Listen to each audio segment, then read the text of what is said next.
Série Discipulado Virtual. Hoje com o tema A Missão da Igreja. Introdução.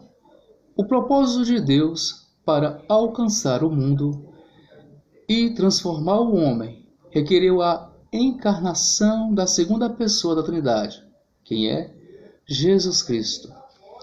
Esta verdade é expressa nas palavras do apóstolo João, em capítulo 1, versos 14.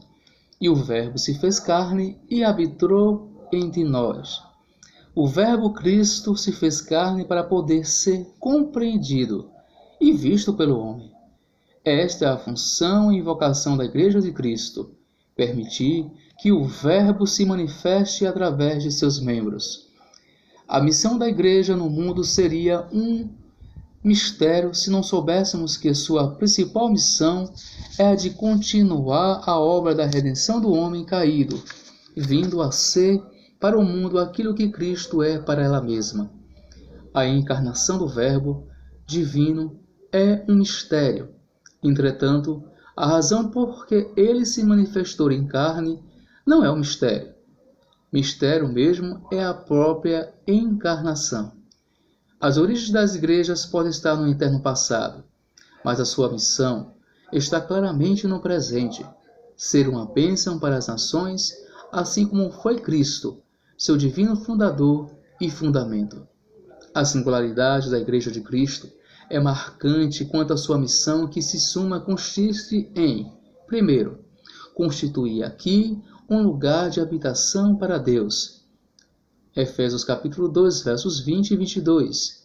Edificados sobre o fundamento dos apóstolos e profetas, sendo ele mesmo, Cristo Jesus, a pedra angular, no qual todo o edifício bem ajustado cresce para o santuário dedicado ao Senhor, no qual também vós justamente estáis sendo edificados para a habitação de Deus no Espírito.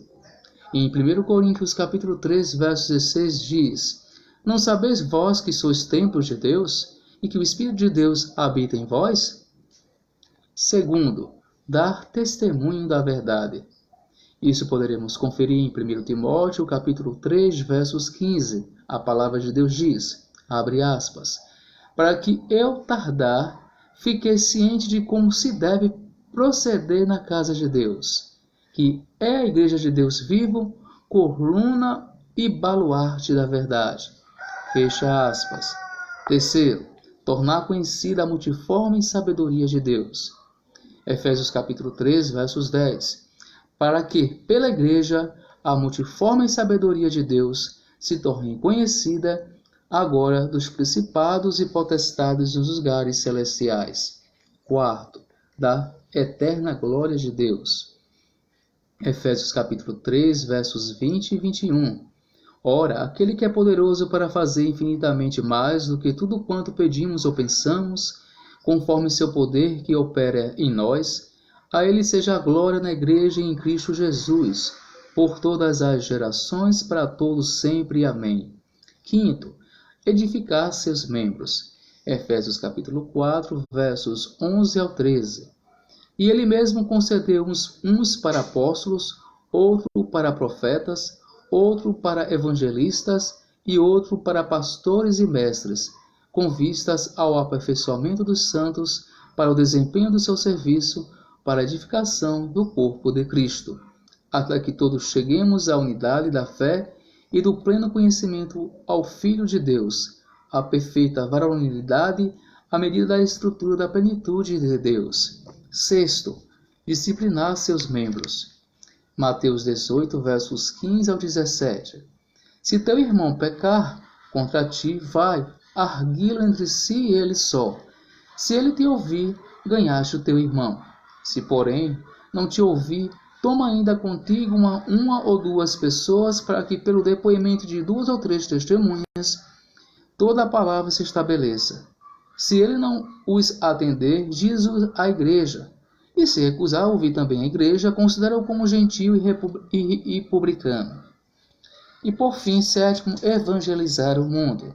Mateus 28, versos 18 e 20. Jesus, aproximando-se, falou, dizendo: Toda autoridade me foi dada no céu e na terra.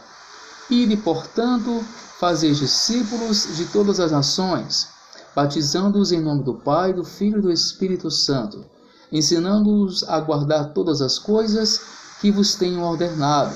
E eis que estou convosco todos os dias, até a consumação do século. Recapitulando, a singularidade da Igreja de Cristo é marcante quanto à sua missão, em que em suma consiste em: primeiro, constituir aqui um lugar de habitação para Deus; segundo, dar testemunho da verdade; terceiro, tornar conhecida a multiforme sabedoria de Deus; quarto, dar eterna glória a Deus; quinto, edificar seus membros; sexto, disciplinar seus membros; sétimo, evangelizar o mundo.